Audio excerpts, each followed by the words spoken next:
Hello everyone, welcome to today's session. I am Kajol and in this video we are going to start with human resource planning. तो इसके previous video में हमने human resource management के concept और इसके functions को discuss किया था। तो आई होप आप यहाँ पे ह्यूमन रिसोर्स मैनेजमेंट का जो पूरा कंसेप्ट है उसको समझ गए होंगे और कौन से फंक्शंस हम यहाँ पे परफॉर्म करते हैं ह्यूमन रिसोर्स मैनेजमेंट के अंदर उसको भी आप समझ गए होंगे। So I hope we are ready to move ahead. So now we will discuss about the human resource planning. So let's get started. तो अब यहाँ पे ह्यूमन रिसोर्स प्लानिंग के अंदर हमने देखा है कि ह्यूमन रिसोर्स जो है वो यहाँ पे एक्चुअली एक इम्पॉर्टेंट रिसोर्स है ऑर्गेनाइजेशन के अंदर, क्योंकि यहाँ पे ह्यूमन्स ही जो है वही रन करेंगे, वही एक्टिविटीज़ को परफॉर्म करेंगे और जो दूसरे रिसोर्सेज हैं उनको यही ह्यूमन्स जो हैं वो उन रिसोर्सेज को दिल पुट देम टू वर्क। तो इसीलिए यहाँ पे ह्यूमन रिसोर्स जो है वो एक इम्पॉर्टेंट रिसोर्स होता है ऑर्गेनाइजेशन के अंदर। ये हमने ह्यूमन रिसोर्स मैनेजमेंट के कंसेप्ट के अंदर भी डिस्कस किया था। तो अब यहाँ पे हम ह्यूमन रिसोर्स प्लानिंग के अंदर भी यही देख रहे हैं कि जो ह्यूमन रिसोर्स है उसको हमें कैसे प्लेस करना है ऑर्गेनाइजेशन के अंदर, जिससे हम यहाँ पे ऑर्गेनाइजेशन के जो गोल्स हैं, जो ऑब्जेक्टिव्स हैं, उनको अचीव कर पाएँ। तो अब यहाँ पे ह्यूमन रिसोर्स प्लानिंग जो है उसमें हम यही देख रहे होते हैं कि ह्यूमन रिसोर्सेज जो हैं ऑर्गेनाइजेशन के अंदर, जो भी यहाँ पर एम्प्लॉयज़ होंगे उनको हमें कैसे प्लेस करना है जिससे यहाँ पर वो ऑर्गेनाइजेशन के ऑब्जेक्टिव्स को अचीव कर पाएँ एफिशिएंटली एंड इफेक्टिवली। तो अब यहाँ पे जो डेफिनेशन है ह्यूमन रिसोर्स प्लानिंग की, पहले हम उसको डिस्कस करते हैं। तो अब यहाँ पे ह्यूमन रिसोर्स प्लानिंग जो है वो एक्चुअली एक फंक्शन कह सकते हैं हम इसको ह्यूमन रिसोर्स मैनेजमेंट का ही, या फिर एक प्रोसेस बोल सकते हैं। अब ये कैसा फंक्शन या कैसा प्रोसेस है कि इसके प्रोसेस के अंदर कौन सी ऐसी एक्टिविटीज़ हैं जो परफॉर्म करनी है। तो यहाँ पर हमें राइट पीपल को प्लेस करना है at the right time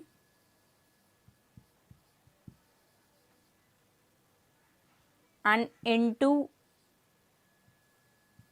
a right job.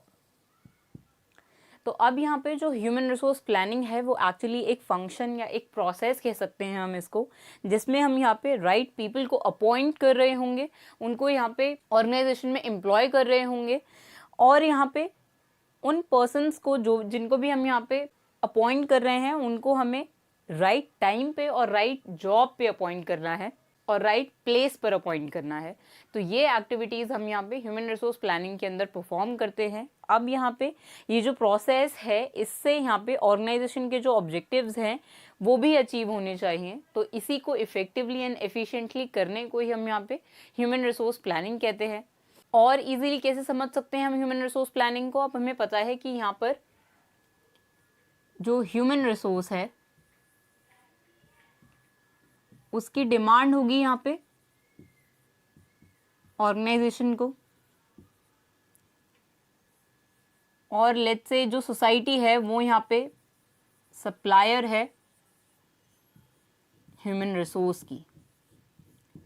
तो अब यहाँ पे जो डिमांड है ऑर्गेनाइजेशन के अंदर ह्यूमन रिसोर्स की, पहले उसको आइडेंटिफाई करना है ऑर्गेनाइजेशन को। तो यहाँ पे ऑर्गेनाइजेशन जो है वो उसके जो भी ऑब्जेक्टिव्स हैं उनको अचीव करने के लिए उनके अकॉर्डिंग, मतलब पहले यहाँ पर ऑर्गेनाइजेशन को पहले अपने ऑब्जेक्टिव्स को लेकर क्लियर रहना होगा, उसके बाद ही वो यहाँ पे ह्यूमन रिसोर्स की जो डिमांड है उसको क्रिएट कर पाएगी। तो अब यहाँ पे पहले जो ऑर्गेनाइजेशन है उसको अपने ऑब्जेक्टिव्स को आइडेंटिफाई करना है, उसको डिफाइन करना है, उसके अकॉर्डिंगली वो डिमांड कर सकती है ह्यूमन रिसोर्स की कैसे अब वो जो ऑब्जेक्टिव है वो अचीव हो सकता है। तो अब यहाँ पे जो सप्लाई होगी वो यहाँ पे एक्चुअली सोसाइटी कर रही होगी, जो हमने पहले भी डिस्कस किया है कि यहाँ पे बिजनेस ऑर्गेनाइजेशन और सोसाइटी जो है वो यहाँ पे कॉपरेट कर रहे होते हैं, कॉम्प्लीमेंट कर रहे होते हैं एक दूसरे को, तभी यहाँ पे ऑर्गेनाइजेशन जो है वो वर्क कर पाती है सोसाइटी के लिए, और सोसाइटी भी यहाँ पे ऑर्गेनाइजेशन को अलाउ करती है वर्क करने के लिए। तो अब यहाँ पे जो ऑर्गेनाइजेशन है उसको यहाँ पे डिमांड जो होगी उसको यहाँ पे फुलफिल करना है सप्लाई से एक गिवन टाइम पीरियड के अंदर। मतलब यहाँ पे जो टाइम पीरियड है वो भी यहाँ पे डिफाइंड होता है कि लेट्स से अगर हम 1 ईयर देख रहे हैं 1 ईयर के अंदर एक ऑर्गेनाइजेशन में कितने ह्यूमन रिसोर्स की रिक्वायरमेंट है। तो ये यहाँ पर ऑर्गेनाइजेशन के लिए अपनी डिमांड को एस्टिमेट करना हो गया कि यहाँ पे ऑर्गेनाइजेशन को अपने गोल्स को अचीव करने के लिए, एक्टिविटीज़ को परफॉर्म करने के लिए एफिशिएंटली एंड इफेक्टिवली, कि उनको वहाँ पे कितनी ह्यूमन रिसोर्स की रिक्वायरमेंट होती है पर ईयर। तो इसीलिए अब यहाँ पे जो ऑर्गेनाइजेशन है उसने अपनी जो डिमांड है उसको आइडेंटिफाई करना है। लेट्स से 100 एम्प्लॉयज़ जो हैं वो रिक्वायर्ड होते हैं on an average in a period of 1 year. तो अब यहाँ पे ये हुआ कि ऑर्गेनाइजेशन ने अपनी डिमांड को एस्टिमेट कर लिया यहाँ पर, और उसके बाद इसी के अकॉर्डिंग यहाँ पे जो ऑर्गेनाइजेशन है वो रिक्रूट करेगी जो भी सप्लाई है ह्यूमन रिसोर्स की, मतलब यहाँ पे जो भी जॉब ओपनिंग्स होंगी, जैसे हमने यहाँ पे 100 देखा तो 100 जॉब ओपनिंग्स हैं अगर यहाँ पर, तो अब यहाँ पे जो सप्लाई है उससे यहाँ पर ऑर्गेनाइजेशन को अपनी जो डिमांड है वो मीट करनी है। तो इसी को हम यहाँ पे ह्यूमन रिसोर्स प्लानिंग कहते हैं कि एक गिवन टाइम पीरियड के अंदर यहाँ पे जो ऑर्गेनाइजेशन है वो कैसे मीट कर पा रही है अपनी डिमांड्स को from the supply of the human resource. तो ऐसे भी हम यहाँ पे ह्यूमन रिसोर्स प्लानिंग को समझ सकते हैं। तो हमने यहाँ पे ह्यूमन रिसोर्स प्लानिंग के अंदर देखा कि क्योंकि हमें यहाँ पे ऑर्गेनाइजेशन के जो ऑब्जेक्टिव्स हैं उनको अचीव करना है, इसीलिए हम यहाँ पे ह्यूमन रिसोर्स प्लानिंग कर रहे होते हैं। इसीलिए हम यहाँ पे ह्यूमन रिसोर्स को प्लान करते हैं कि कैसे हम यहाँ पे जो डिमांड है ऑर्गेनाइजेशन में ह्यूमन रिसोर्स की उसको मीट कर पाएंगे from the supply of the human resource से।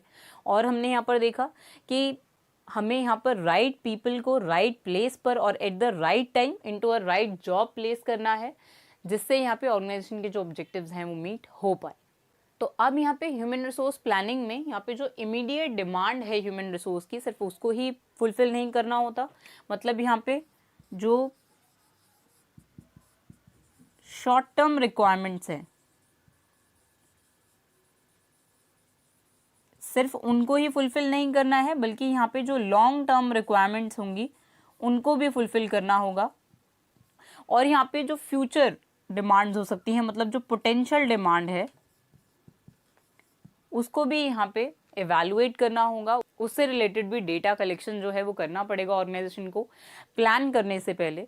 तो इसीलिए यहाँ पे जो ह्यूमन रिसोर्स प्लानिंग है वो यहाँ पे सिर्फ शॉर्ट टर्म रिक्वायरमेंट्स को लेकर नहीं, बल्कि लॉन्ग टर्म रिक्वायरमेंट्स और जो भी पोटेंशियल रिक्वायरमेंट्स होंगी, जो फ्यूचर नीड्स अराइज हो सकती हैं, उनको भी ध्यान में रख के ह्यूमन रिसोर्स प्लानिंग को एग्जीक्यूट करना होता है।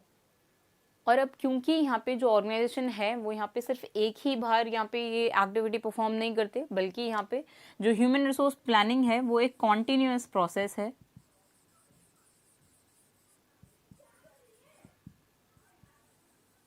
जिसमें यहाँ पे सिस्टमैटिकली डेटा कलेक्शन करते हैं यहाँ पे। तो अब यहाँ पे ऑर्गेनाइजेशन में जो कॉन्टिन्यूअस डिमांड है ह्यूमन रिसोर्स की उसको भी फुलफिल करना होता है। इसीलिए जो ह्यूमन रिसोर्स प्लानिंग है वो यहाँ पे एक वन टाइम प्रोसेस नहीं है कि जो ईयरली परफॉर्म होगा, बल्कि यहाँ पे HR प्लानिंग जो है वो यहाँ पे एक कॉन्टिन्यूअस प्रोसेस है जो थ्रू आउट द ईयर भी परफॉर्म हो सकता है। और यहाँ पे जो कॉन्टिन्यूअस डिमांड है उसको फुलफिल करने के लिए भी ह्यूमन रिसोर्स प्लानिंग जो है उसको अडॉप्ट करना होता है। तो यहाँ पे जो डिमांड्स हैं उसको एस्टिमेट करने के लिए, उसकी जो रिक्वायरमेंट्स है उसको आइडेंटिफाई करने के लिए यहाँ पे जो डेटा कलेक्शन है और जो सिस्टमैटिक इवैल्यूएशन है, एनालिसिस है, उसको भी यहाँ पे परफॉर्म करना होता है ह्यूमन रिसोर्स प्लानिंग के अंदर। तो आई होप आप यहाँ पे ह्यूमन रिसोर्स प्लानिंग को समझ गए होंगे। तो अब हम यहाँ पे ह्यूमन रिसोर्स प्लानिंग के प्रोसेस को डिस्कस करते हैं कि कैसे यहाँ पर ह्यूमन रिसोर्स प्लानिंग जो है वो स्टेप बाय स्टेप प्रोसेस है, और इसी के थ्रू यहाँ पे हम इफ़ेक्टिवली एक ह्यूमन रिसोर्स प्लान जो है उसको मेक कर सकते हैं। तो अब यहाँ पे पहले हम ह्यूमन रिसोर्स प्लानिंग के ऑब्जेक्टिव्स को देखते हैं कि यहाँ पे एक्चुअली क्या पर्पस होता है ह्यूमन रिसोर्स प्लानिंग को परफॉर्म करने का ह्यूमन रिसोर्स मैनेजमेंट के अंदर। तो अब यहाँ पे ह्यूमन रिसोर्स प्लानिंग से हम यहाँ पे एस्टिमेट कर सकते हैं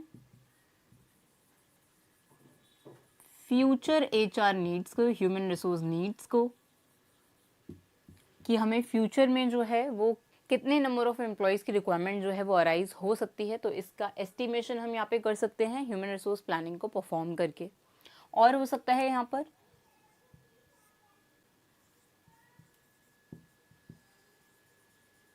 optimum use of human resource को हम इंश्योर कर सकते हैं ह्यूमन रिसोर्स प्लानिंग को परफॉर्म करके। और हो सकता है यहाँ पे ऑर्गेनाइजेशन के जो ऑब्जेक्टिव्स हैं उनको अचीव करना हो सकता है यहाँ पे ह्यूमन रिसोर्स प्लानिंग को परफॉर्म करने का ऑब्जेक्टिव, और हो सकता है क्रिएटिंग कंपैरेटिव एडवांटेज,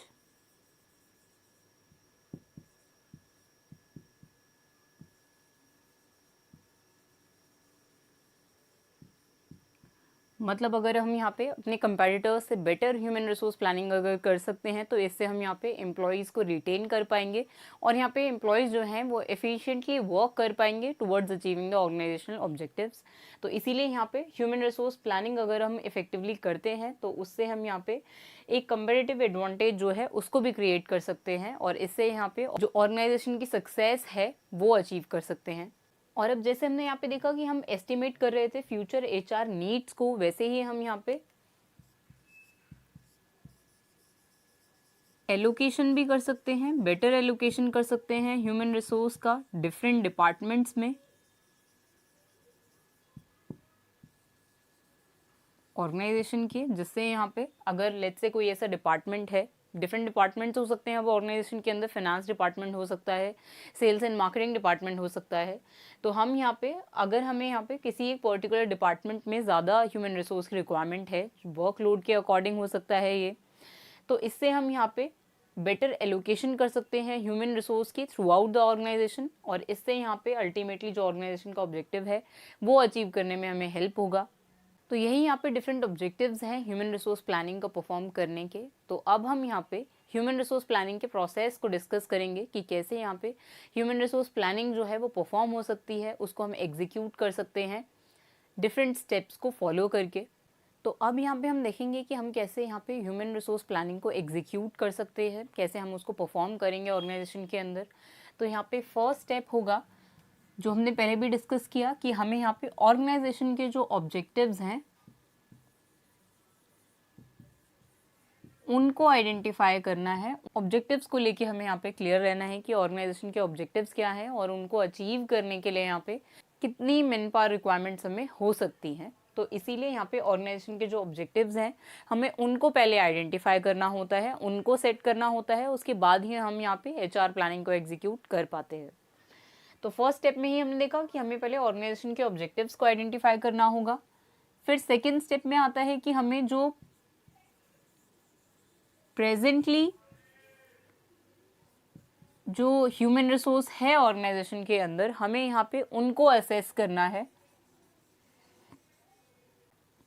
और इससे हमें यहाँ पे उनकी असेसमेंट से हमें यहाँ पे ये पता चल जाएगा कि हमें फ्यूचर में कितनी रिक्वायरमेंट्स होने वाली हैं। और यहाँ पे जो थर्ड स्टेप है उसमें हम यहाँ पे डिमांड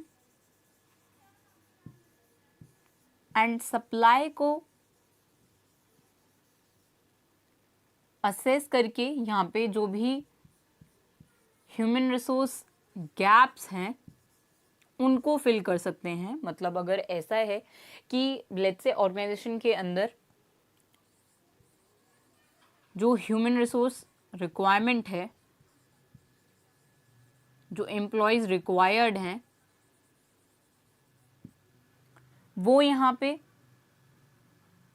हम उनको कैसे आइडेंटिफाई कर पाएंगे। ऐसा हो सकता है कि यहाँ पे ऑर्गेनाइजेशन के अंदर ओवर हायर कर लिया हो हमने, या फिर ऐसा हो सकता है अंडर हायर किया हो, कम एम्प्लॉयज़ को हायर किया हो रिक्वायरमेंट से। रिक्वायरमेंट अगर हमें 100 एम्प्लॉयज़ की है तो हमने let's say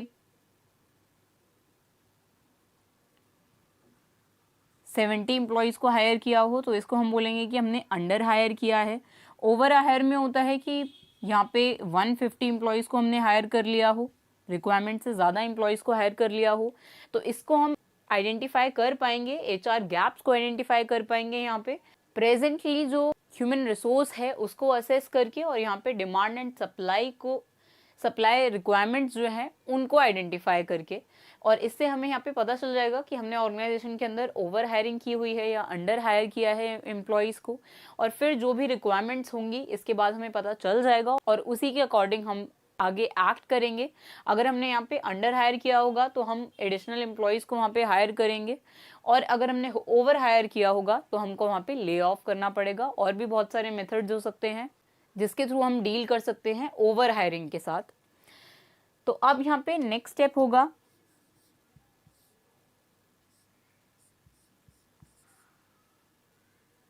human resource plan को फॉर्मुलेट करने का। उसमें हम यहाँ पे ये प्लानिंग करेंगे कि हम कैसे यहाँ पे ओवर हायरिंग और अंडर हायरिंग से डील करेंगे, और यहाँ पे जो भी फ्यूचर रिक्वायरमेंट्स होंगी उनके साथ हम कैसे डील करेंगे। प्रेजेंटली यहाँ पे एम्प्लॉयज़ को अगर किसी ट्रेनिंग और डेवलपमेंट की रिक्वायरमेंट्स हैं तो वो भी हम यहाँ पे परफॉर्म करेंगे। तो इससे रिलेटेड जो सारे ही रिक्वायरमेंट्स हैं उसको हम आइडेंटिफाई करेंगे और उसी के अकॉर्डिंग हम यहाँ पे प्लान करेंगे, ह्यूमन रिसोर्स प्लानिंग को फॉर्मुलेट करेंगे, और उसके बाद उसी के अकॉर्डिंग हमने प्लान मेक किया है उसी के अकॉर्डिंग हम उसको एग्जीक्यूट करेंगे, और अल्टीमेटली हम यहाँ पे मॉनिटर करेंगे उसको। जो भी प्लानिंग हमने एग्जीक्यूट करी होगी उसके बाद हम उसकी मॉनिटरिंग करेंगे और यहाँ पे कंट्रोलिंग को परफॉर्म करेंगे। जिसमें हमने देखा था कि हम यहाँ पे कंट्रोलिंग के अंदर जो भी हमने सेट किए होंगे ऑब्जेक्टिव्स, जो भी प्लानिंग को फॉर्मुलेट करने में हमने जो भी ऑब्जेक्टिव सेट किए हैं और जो हमने एग्जीक्यूट किया उसके बीच में जो डेविएशंस हैं उनको हम आइडेंटिफाई करेंगे और करेक्टिव एक्शंस को लेंगे। तो वही हम यहाँ पे कंट्रोलिंग में या मॉनिटरिंग में परफॉर्म करते हैं। तो यही यहाँ पे पूरा HR प्लानिंग का प्रोसेस है जिसके थ्रू यहाँ पे जो भी ह्यूमन रिसोर्स से रिलेटेड जो रिक्वायरमेंट्स हैं वो यहाँ पे फुलफिल हो सकती हैं, उनको हम यहाँ पे प्लान कर सकते हैं और एग्जीक्यूट कर सकते हैं, और फिर अल्टीमेटली हम यहाँ पे ऑर्गेनाइजेशन के जो ऑब्जेक्टिव्स हैं उनको अचीव कर सकते हैं एफिशिएंटली एंड इफेक्टिवली। तो आई होप अब आप यहाँ पे ह्यूमन रिसोर्स प्लानिंग को समझ गए होंगे। तो अब इसके नेक्स्ट वीडियो में हम रिक्रूटमेंट एंड सिलेक्शन को डिस्कस करेंगे। So see you in the next video. Thank you.